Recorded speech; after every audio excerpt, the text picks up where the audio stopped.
Up last is Nguyen. She's a Deputy Chief Information Officer for the City of Toronto.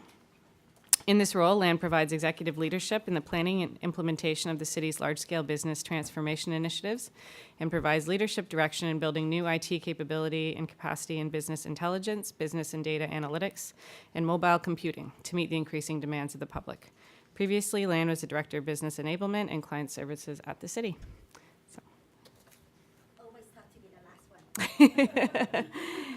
one. Strong close. Is this you? Okay, and then that guy. I use the arrow. Yeah, just use these guys. This one? Yep. See if it's Okay. working. Okay, Tracy, in the next few minutes, I just wanted to share with you the journey of our City of Toronto. We have embraced our open data journey since 2008 under the leadership of David Miller. And we had an exciting opportunity with our conference on Web 2.0 and then discover open data as a very exciting journey. So it's been a number of years. So and we are going through having a number of also insight and also strategic discussion. And now in the past few years, we have actually formally adopted the open government agenda as part of our strategic action. And today I just want to share with you and talk about how Toronto think about looking at open data as one of the enabler of smart cities. I'm glad to hear, to hear that you talk about smart cities and how we look at open data as one of the enabler. The paradigm of open data, as Ron was talking about, representing a huge culture change at all levels of government. The power of openness, right? As you know, government is facing a lot of silo approach. So, talking about the openness in the government, creating opportunity and engagement, civic engagement, opportunity for inclusion, and also for participation is really very as ongoing learning, but also a huge culture change. Right? And of course, the whole power of data, like many other government, we are data hoarder. We collect data, we store data, and we process data. So definitely, we have a lot of issue to deal with. How do we continue maintaining and making sure that we become a very good custodian of data? So that's presenting a lot of paradigm, not just within the professional sort of IT data producer, but also in the business. What are they going to do with the data? Okay. So in our open government agenda, definitely there is the notion of the data of the people and data for the people. Right? As we know that the City of Toronto, after the amalgamation way back in the late 1990 or 2000, we have been collecting data about the people, about the city for many decades. And it become very, very important that in the journey of open data and open government, how do we deal with the data ownership, but also the use of data and also the sharing of data. So what I wanted to actually bring our discussion down to, a day of life of a family in the City of Toronto. We hear a lot of, policy related. We talk about a lot of issues around connecting. But let's look at, as a citizen living in the City of Toronto, what are the issue and what are the opportunity and challenges from the government in terms of providing these services to the citizen, businesses, and community, but also from the citizen itself, right? As well, we know local government is all about providing local services to the citizen, public businesses, and community. So we, as a citizen living in the city, we have a number of ways to access city services. So when from the government point of view, with all of these systems and data, that we have been managing and collecting and processes, how can we really do some very specific strategy, make these services available, make the data available? So as a family living in Toronto, you need to sort of look at, okay, what kind of a services I can access from the city, and being able to register my kid to recreation program, to be able to look at what beach is safe, what food is safe, what restaurant to eat in terms of dine safe.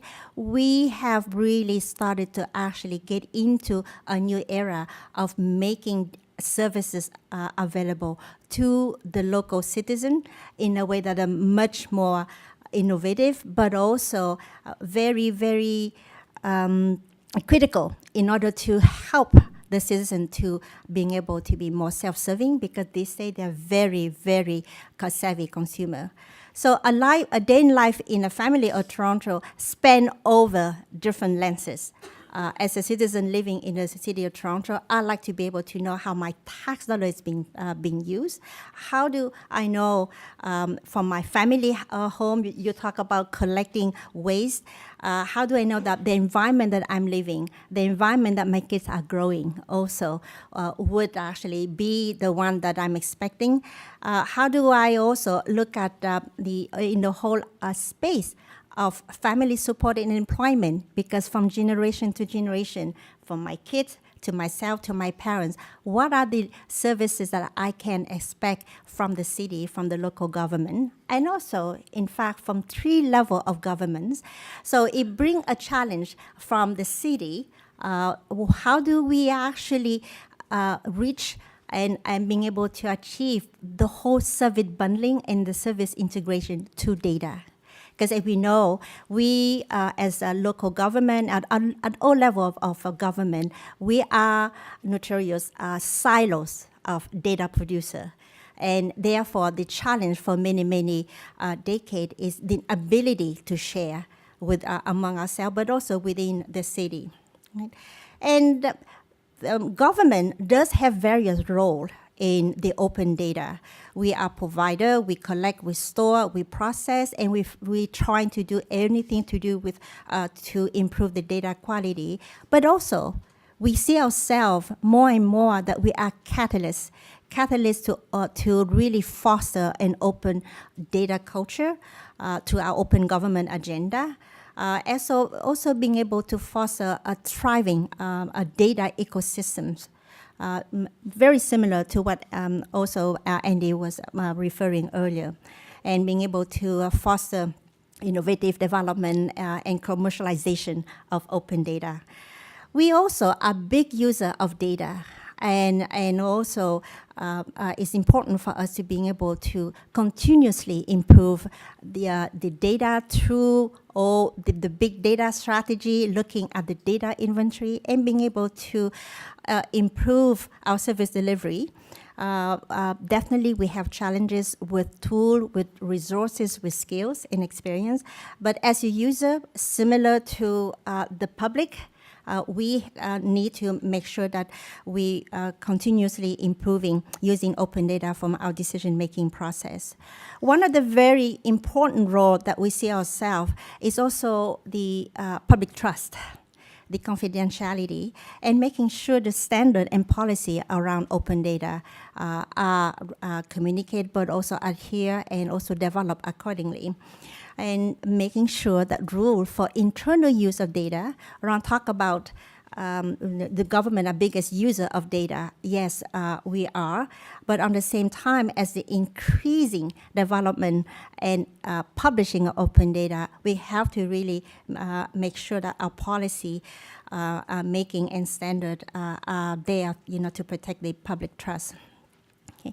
So, what is the impact on big open data on government for the city of Toronto? We know that we have a number of challenges. We talk about silos, we talk about resources, we also talk about risk and liability. And we look at the internal challenges versus the external challenges.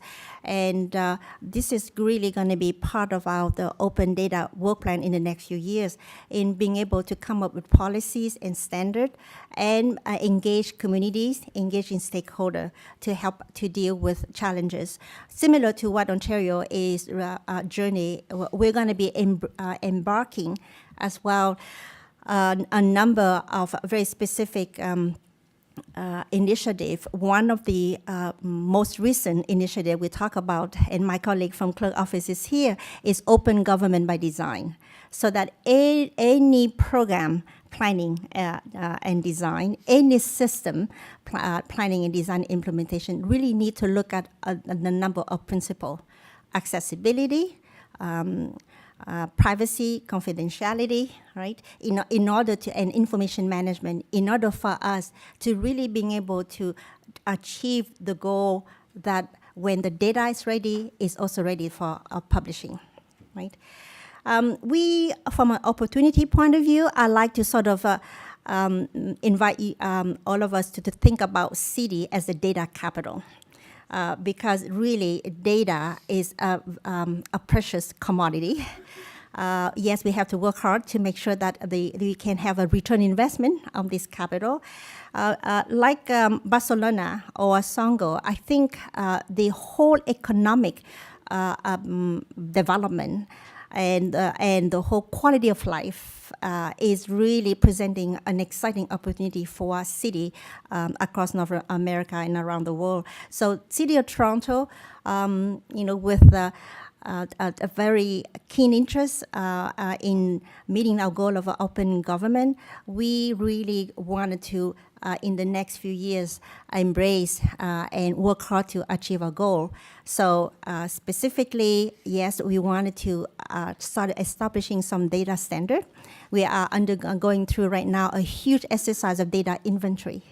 We're also looking at all the application rationalization across the organization. We have 44 different line of business, and we have thousands of applications that are producing legacy data, new data.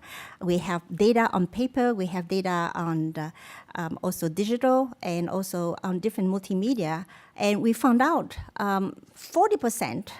In terms of general, this data actually been re-entered into digital format too. So the whole issue around data standard and data formatting and policy is a huge undertaking. So we think we are in the right direction in moving forward to support our open government. And we expect that this is not an easy ride, but also in a very exciting transformation. So I'd be more than happy to engage with further dialogue with community and businesses and academic institutions, and also different level of government for us to look at data as a citizen commodity. Okay, thank you.